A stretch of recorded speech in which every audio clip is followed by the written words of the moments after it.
আমার ইউটিউব চ্যানেলে সকল ছাত্রছাত্রীকে স্বাগত।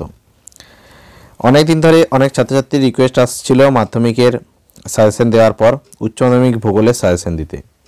সেই জন্য 2024 সালের উচ্চ মাধ্যমিক ছাত্রছাত্রী যারা পরীক্ষা দেবে তাদের জন্য অধ্যায়ভিত্তিক আমি কিছু সাজেশনের আয়োজন করেছি। তার সাজেশনটা আমি দুটো ভিডিওতে দেব। একটা ভিডিওতে দিলে ভিডিওটা বিরাটই বড় হয়ে যাবে, সেই জন্য আমি দুটো ভিডিও দেব। আজকে দেব প্রাকৃতিক ভূগোল থেকে, পরের দিন অর্থনৈতিক ভূগোল থেকে আমি সাজেশনটা দেব। তো আমি ভিডিওটা শুরু করব বা সাজেশনটা দেওয়া শুরু করব। ভিডিওটা ভালো লাগলে অবশ্যই একটা লাইক করে দিও। তোমরা লাইক দিলে আমারও সাজেশন বানাতে, ভিডিও বানাতে ভালো লাগে। আর চ্যানেলে নতুন হলে অবশ্যই চ্যানেলটি সাবস্ক্রাইব করে পাশে নোটিফিকেশন আইকনটিতে ক্লিক করে রেখো। তো আমি ভিডিওতে একটু সাজেশনটা তাড়াতাড়ি আলোচনা করব, পরপর প্রশ্নগুলো আলোচনা করব, অনেকগুলো প্রশ্ন থাকছে। তো শুরু করছি প্রথম থেকে। তো প্রাকৃতিক ভূগোলের প্রথম চ্যাপ্টার ভূমিরূপ প্রক্রিয়া। এই ভূমিরূপ প্রক্রিয়ার মধ্যে অনেকগুলি অংশ থাকে। তো আমি সাজেশনটা দুটো ভাগে দেব। একটা হচ্ছে ছোট প্রশ্ন আকারে বা ছোট প্রশ্ন যেগুলো আসবে, 1 নম্বরের যেগুলো এসএকিউ আসে সেই প্রশ্ন এখান থেকে কিছু কমন পাবে। আর বড় প্রশ্নেতে যে 7 নম্বরের প্রশ্নগুলো আসছে সেগুলো 2 + 3 + 2 এভাবে ভাঙা থাকে বা 5 + 2 এ ভাঙা থাকে। সেক্ষেত্রেও এই 2 নম্বরের প্রশ্নগুলো তোমরা সাজেশনে পাবে। এবং বড় প্রশ্ন যেগুলো আমি দিব সেগুলো 3 নম্বরেরও আসতে পারে, 4 নম্বরেরও আসতে পারে, 5 নম্বরেরও আসতে পারে। প্রশ্নের আকার অনুযায়ী বা প্রশ্ন অনুযায়ী সেই নাম্বারটা ভ্যারি করে। তো 7 নম্বরের যে প্রশ্নগুলো আসে যেহেতু 3, 4, 5 এবং 2 এ ভাঙা থাকে, সেই জন্য আমি এইভাবে প্রশ্নগুলো দিয়েছি। আর এই যে 1 নম্বরের প্রশ্নগুলো, সেই 1 নম্বরের প্রশ্নগুলো হচ্ছে মূলত এসএকিউ প্রশ্নতেই আসবে। তো শুরু করছি যে বড় প্রশ্ন এবং ছোট প্রশ্ন কি কি আছে। বহির্জাত প্রক্রিয়া থেকে ছোট প্রশ্ন আছে দিয়েছি যে আরোহণ এবং অবরোহণ কাকে বলে, 2 নম্বর পর্যায়ন কি, 3 নম্বর অবরোহণের 2টি ফলাফল লেখো এবং 4 টর কি। বড় প্রশ্ন যেগুলি দিয়েছি সেটি হচ্ছে ক্ষয় এবং সঞ্চয়ের মিলিত ফল হলো পর্যায়ন, ব্যাখ্যা করো। তারপরে অবরোহণ এবং আরোহণ প্রক্রিয়ার মধ্যে পার্থক্য লেখো। এই দুটোই দিয়েছি। এবারে আসছি ভৌমজলের কার্য থেকে কিছু প্রশ্ন। প্রথম প্রশ্ন ছোট প্রশ্নগুলো দিয়েছি। ভেদস্তর কি, অ্যাকুইফার কি, পার্চড অ্যাকুইফার কি, অ্যাকুইক্লোড বা অ্যাকুইটার্ড বা অ্যাকুইফিউজ কাকে বলে, ভেদস জল কাকে বলে, ফ্রিয়েটিক জল কাকে বলে, গিজার কাকে বলে, উষ্ণ এবং শীতল প্রস্রবণের উদাহরণ।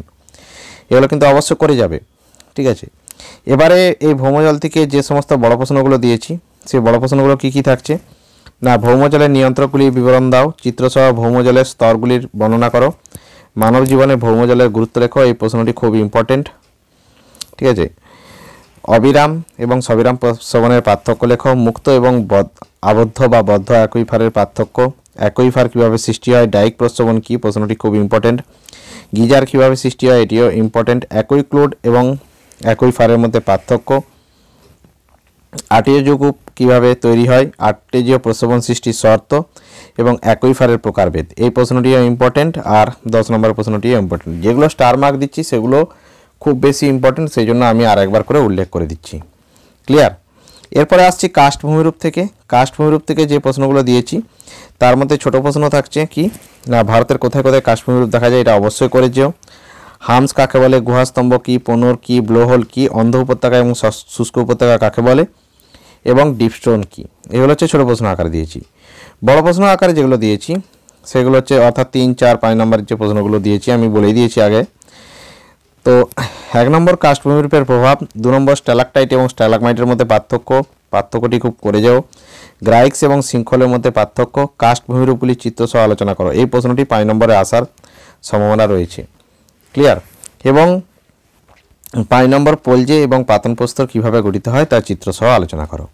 এই গেল কাস্ট ভূমিরূপ থেকে প্রশ্ন। এরপরে আসছি সামুদ্রিক প্রক্রিয়া এবং সৃষ্ট ভূমিরূপ থেকে। প্রথমে আমি আলোচনা করব ছোট প্রশ্নগুলি, তারপরে বড় প্রশ্নগুলি আলোচনা করব। তো সামুদ্রিক প্রক্রিয়া থেকে যে ছোট প্রশ্নগুলো দেওয়া হয়েছে সেগুলো কী কী, অ্যাটল কাকে বলে, সমুদ্রভিগু কাকে বলে, ব্লোহোল কি, উর্মিভঙ্গ কাকে বলে, ক্ল্যাপোটিস কি, স্পিড কাকে বলে, লেগুন কি, টম্বেলো বলতে কী বোঝো, পূর্বদেশীয় বাঁধ কাকে বলে, রিয়া উপকূল কাকে বলে, ফিওড উপকূল কাকে বলে, উত্থিত উপকূল কাকে বলে, প্রবাল প্রাচীর কাকে বলে। এগুলো 1 নম্বর বা 2 নম্বরের জন্য খুব ইম্পর্টেন্ট, অবশ্যই সংজ্ঞাগুলি করে যেও।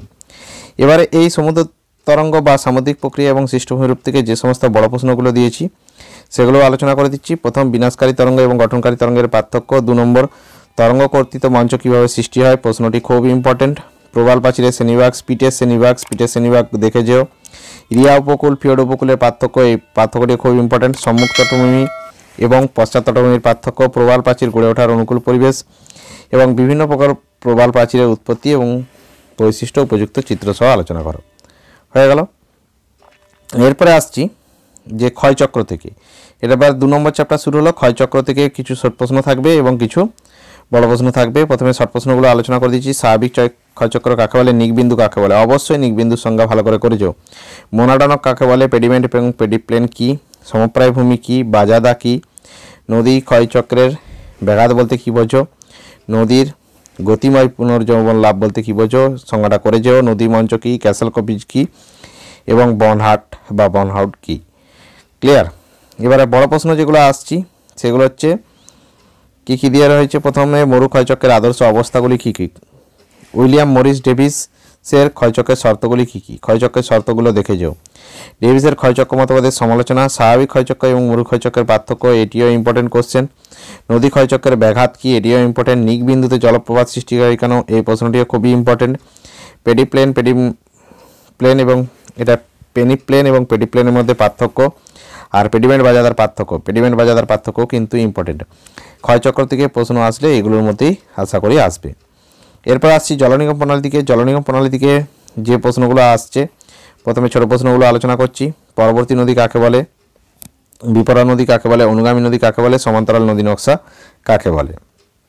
এবং বড় প্রশ্ন যেগুলো আসছে সেগুলো বেশি বড় প্রশ্ন আমি দিইনি। প্রথম প্রশ্ন, বৃক্ষরূপী এবং পিনেটরূপী আর জাফরিরূপী, 3টে প্রশ্ন দিয়েছি। বৃক্ষরূপী, পিনেটরূপী এবং জাফরিরূপী নদী নকশা কীভাবে গড়ে ওঠে, কেন্দ্রমুখী এবং কেন্দ্র বহির্মুখী জলনিগম প্রণালী কীভাবে গড়ে ওঠে, প্রশ্নটি খুব ইম্পর্টেন্ট। আয়তকার এবং জাফরিরূপী নদী নকশা কীভাবে গড়ে ওঠে, এবং সবচেয়ে বেশি যেটি ইম্পর্টেন্ট, জলনিগম প্রণালীর সঙ্গে ভূতাত্ত্বিক গঠনের সম্পর্ক। ঠিক আছে, এই প্রশ্নটি অবশ্যই করে যাও, এটি খুবই ইম্পর্টেন্ট এবছরের জন্য। এরপর আসছি মৃত্তিকা ভূগোল থেকে। ঠিক আছে, 4 নম্বর চ্যাপ্টারে মৃত্তিকা ভূগোল থেকে প্রথম প্রশ্ন যেটা থাকছে যে মৃত্তিকার ক্যাটানা কি, ডাব মাল কি, মৃত্তিকা বলয় কাকে বলে, মৃত্তিকার গ্রথন কাকে বলে, গ্রথন সংজ্ঞা ভালো করে যাবে। এলিভিয়েশন এবং ইলিভিয়েশন কাকে বলে, এদের পার্থক্যটাও বড় প্রশ্ন যদি না দিয়ে থাকি তাহলে অবশ্যই বলো পার্থক্যটা করে যাও। রেগোলিত কি, রেগোলিতের সংজ্ঞা ভালো করে যাবে। সারিবৃত্তীয় শুষ্ক মৃত্তিকা কি করে যাবে। অপরিহার্য মৌল, সংকটি মৌল, দুটো মৌলের সংজ্ঞা করবে। ল্যাটারাইজেশন, হিউমিফিকেশন এগুলো করবে। এরপরে আরও দুটো রয়ে গেছে, একটা হচ্ছে ডুরিকাস্ট কীভাবে গঠিত হয়, আর একটা সোলাম কাকে বলে।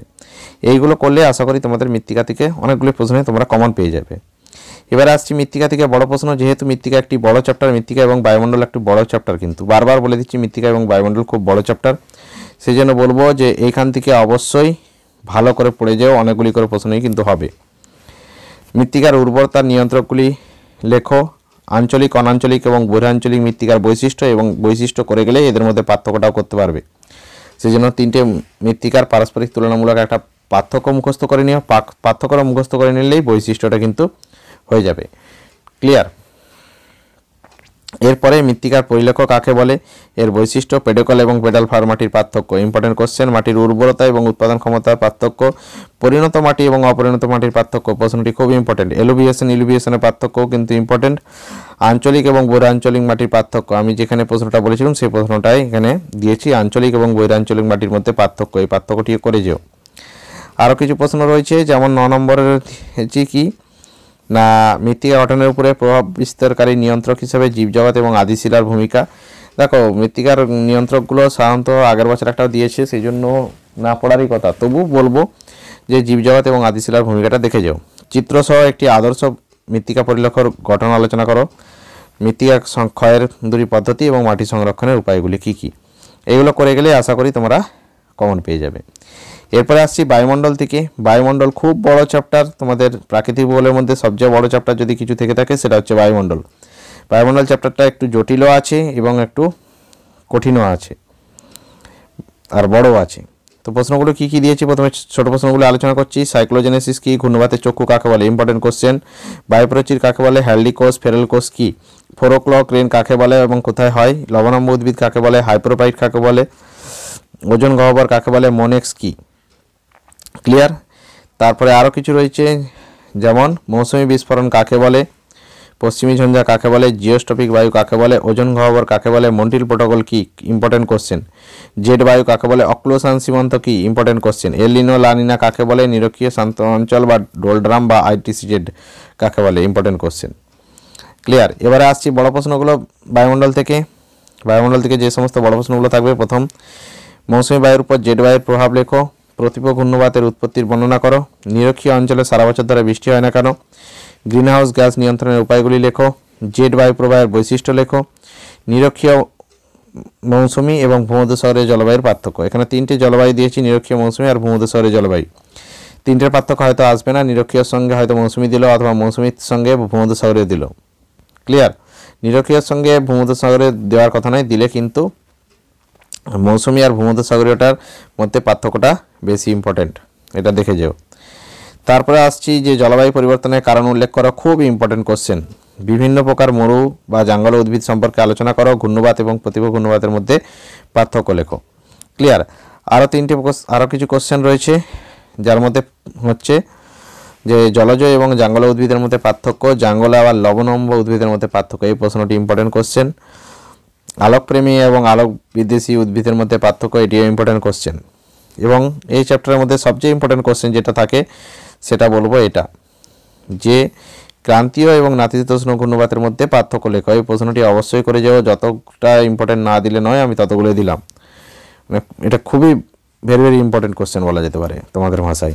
তারপরে চিত্রসহ নাতিশীতোষ্ণ ঘূর্ণবাতের জীবনচক্রগুলো দেখে যাও, খুব ভালোভাবে না দেখেগুলো অন্তত দেখে যাও, একটু পড়তেও পারে নাও পড়তে পারে। কিন্তু এই 16 নম্বর কোশ্চেন, ওজন গহ্বর সৃষ্টির পদ্ধতি এবং ওজন হ্রাসের প্রভাব, খুব ইম্পর্টেন্ট কোশ্চেন বায়ুমণ্ডল চ্যাপ্টার থেকে।